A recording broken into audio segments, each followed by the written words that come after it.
have a smile on my face today because this is something that we have been working on for just short of 2 years, and it's an important tool in the value chain of our efforts to fight back against the construction mafia and extortionists and those that seek to stop our progress on infrastructure sites across the country.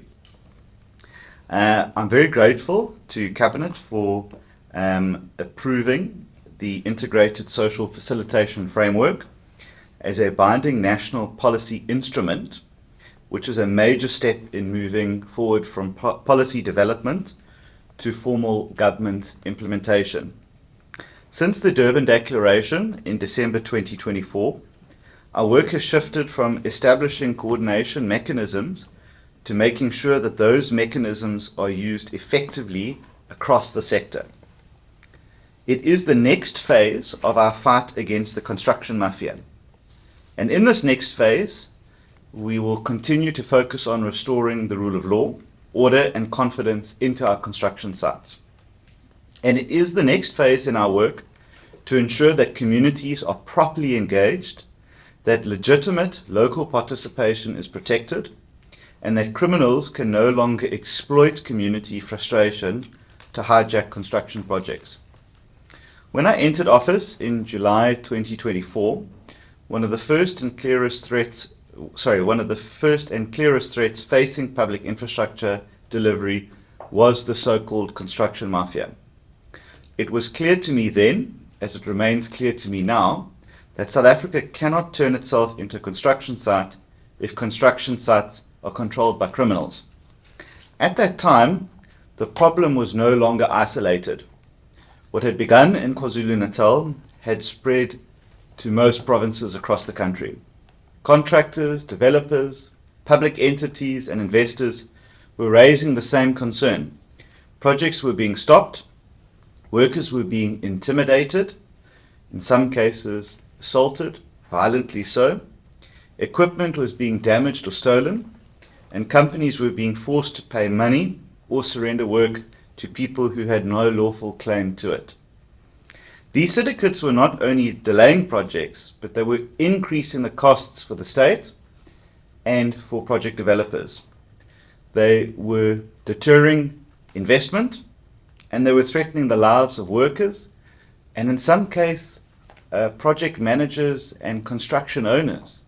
I remember we had that terrible case of a senior executive in Durban who had been shot 6 times on site, and thank God managed to survive. But most importantly and concerningly, they were robbing communities of their infrastructure. They were turning the legitimate need for local participation into a weapon of extortion and extraction. So shortly after my appointment, I visited and engaged on a number of projects where that threat had become very real. In KwaZulu-Natal, I was briefed on how construction mafia activity had resurfaced and how violent these disruptions had become.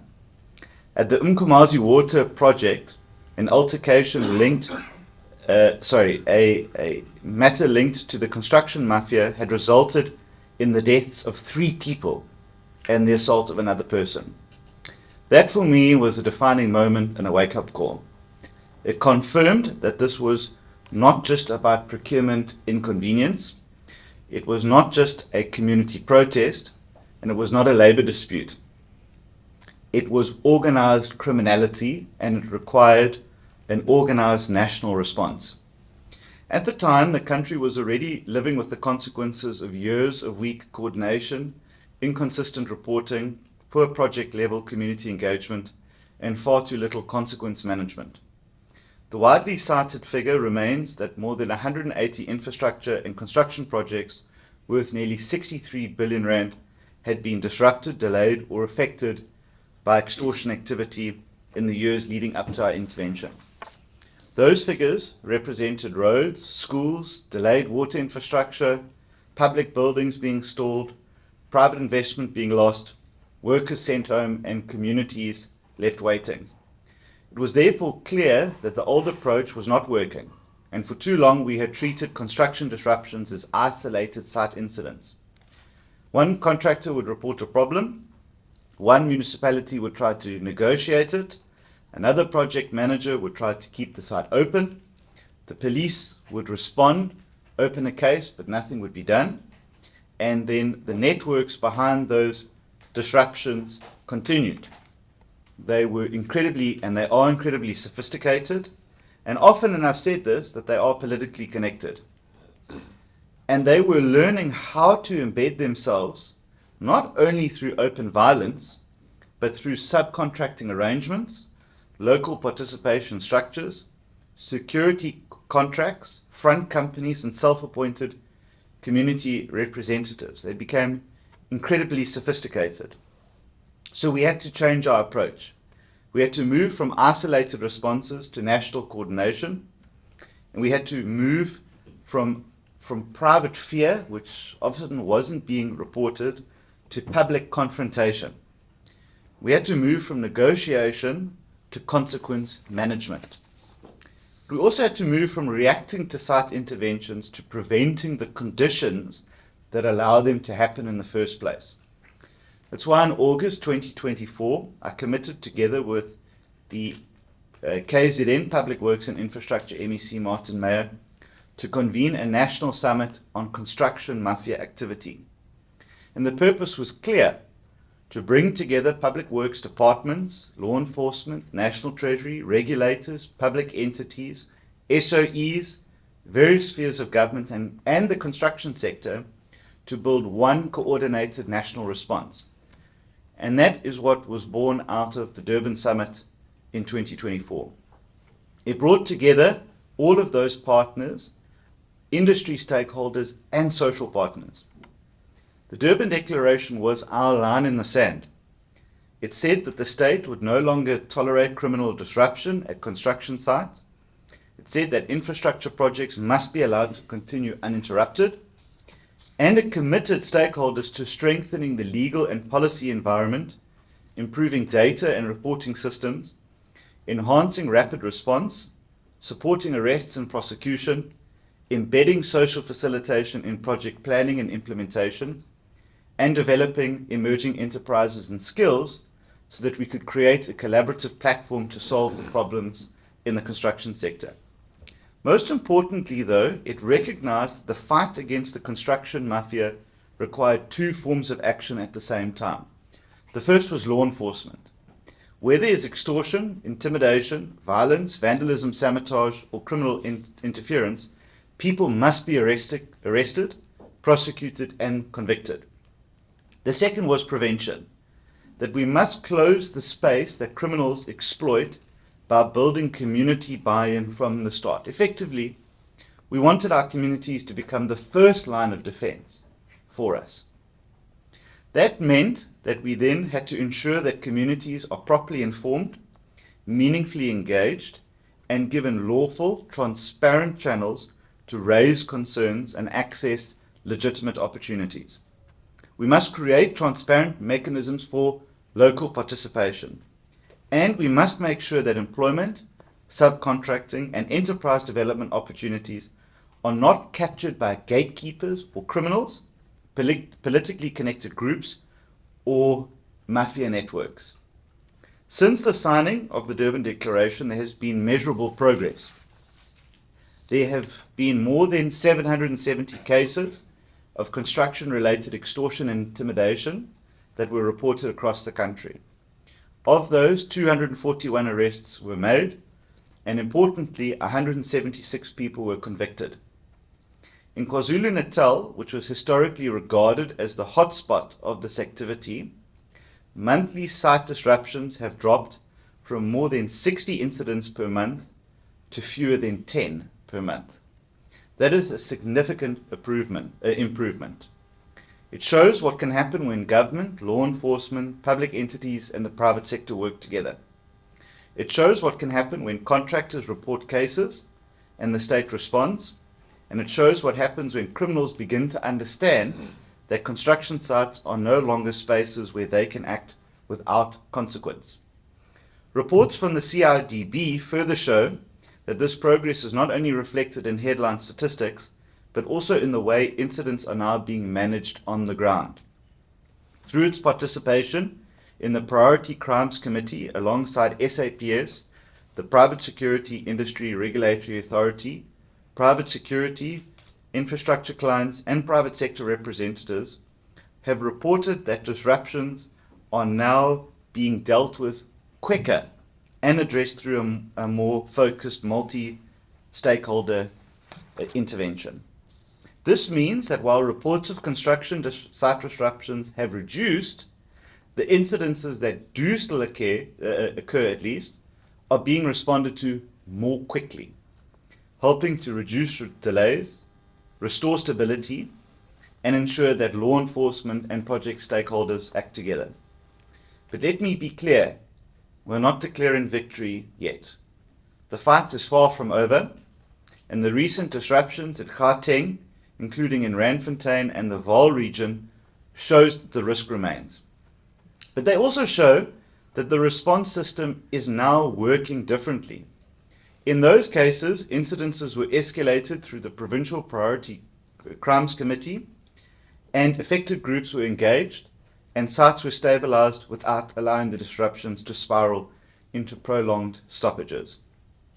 So we understand that these activities and some of these groupings are still alive and continuing, but their networks are looking for other ways now to infiltrate projects.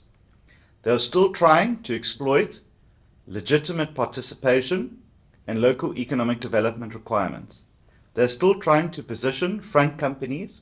We now have criminals that have their own front companies that pose as contractors, and they manipulate community structures and influence subcontracting opportunities. They are still trying to make public infrastructure serve criminal interests instead of public interests. And that's why today's announcement is important, because Cabinet has now approved the Integrated Social Facilitation Framework, also known as the ISFF, as a binding national policy instrument to standardize and institutionalize community engagement in public infrastructure delivery across all spheres of government, state-owned entities, and infrastructure development stakeholders. This framework is designed to address community protests before they start, project disruptions, vandalism, delays, and security risks by promoting structured community participation through the infrastructure project cycle.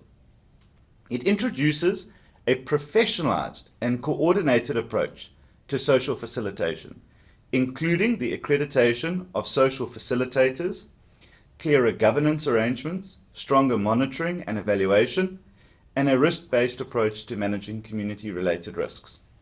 In plain language, this means that communities must no longer be engaged only after conflict begins. They must be engaged before a project starts. They must understand what is being built, why it is being built, what opportunities exist, what the rules are, and how concerns can be raised lawfully. This is how social facilitation helps prevent construction stoppages before they even happen. As I said, this is how they become the first line of defense for us. When communities are engaged early, when they understand the benefits of a project, when local opportunities are communicated transparently, and when there are lawful channels to resolve concerns, it becomes far harder for criminal groups to exploit confusion, frustration, or exclusion to disrupt a site. For too long, community engagement in projects has been inconsistent and fragmented, and sometimes not at all. In some cases, it's treated just as a box-ticking exercise, and in others, it's left to unqualified intermediaries.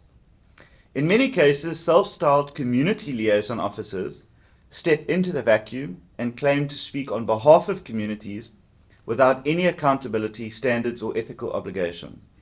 That vacuum has been exploited by extortionists, and the framework closes that vacuum. It embeds social facilitation throughout the entire life cycle of a project, from pre-initiation to project closeout. And it provides a framework for proper stakeholder mapping and community profiling, so we know exactly who is legitimately in the community or not. It establishes the Project Liaison Committee as a formal communication and conflict resolution platform, and it supports the creation of targeted enterprise databases and contract participation goal plans to maximize lawful community participation. It integrates training and skills development programs for local labor, and it requires continuous monitoring and evaluation of the social issues. It requires regular reporting so that risks can be identified early and managed before they become a disruption. For us, this is a major shift, ladies and gentlemen. We're moving away from ad hoc consultation to structured engagement. We are moving away from informal gatekeeping to professional facilitation, and we are moving away from crisis management to prevention.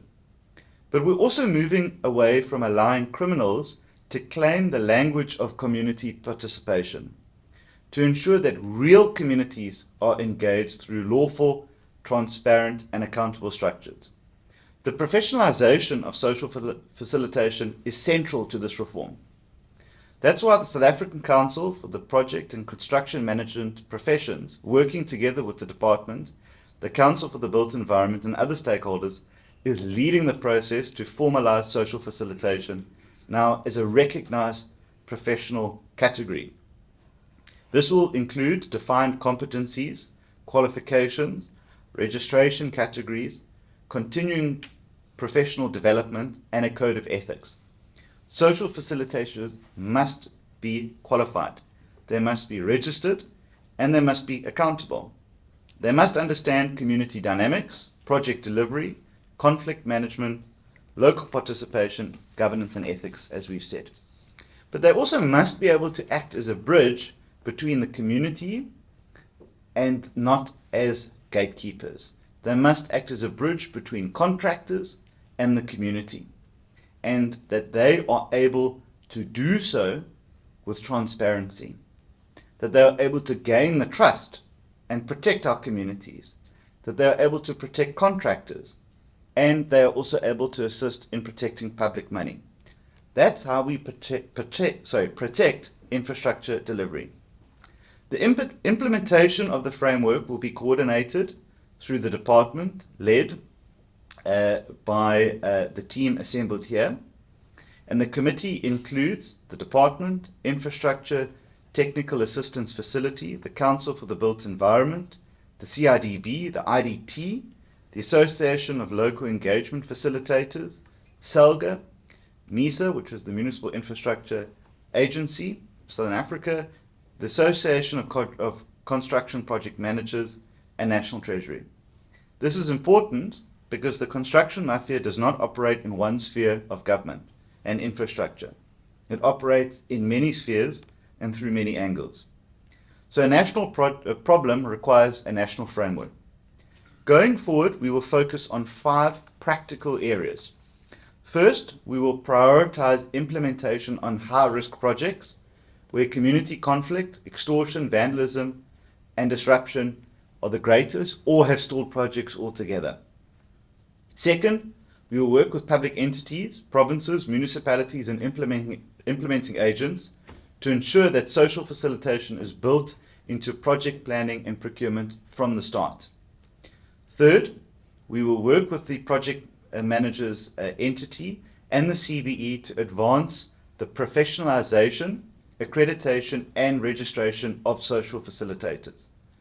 Fourth, we will strengthen monitoring and reporting so that we can measure whether professional social facilitators are reducing disruptions, improving community satisfaction, and protecting project delivery. So customer feedback is important. Who are our customers? The community.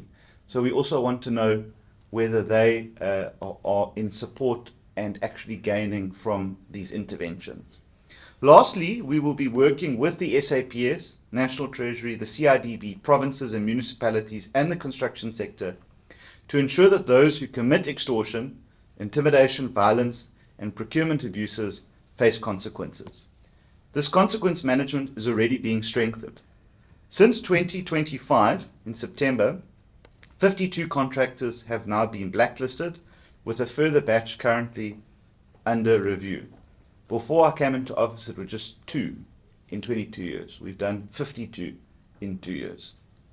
Implementation guidelines for the integrated social facilitation framework are now being developed. It will be spoken to by Molatelo. Awareness webinars are being conducted across the sector, and the Council is advancing the professional registration category. The integrated social facilitation framework does not replace law enforcement. It strengthens it. It's a complement to it. Where there are legitimate community concerns, we will engage. Where local businesses seek lawful participation, we will create those opportunities. And where young people want skills and work opportunities, we will link infrastructure projects to real skills development.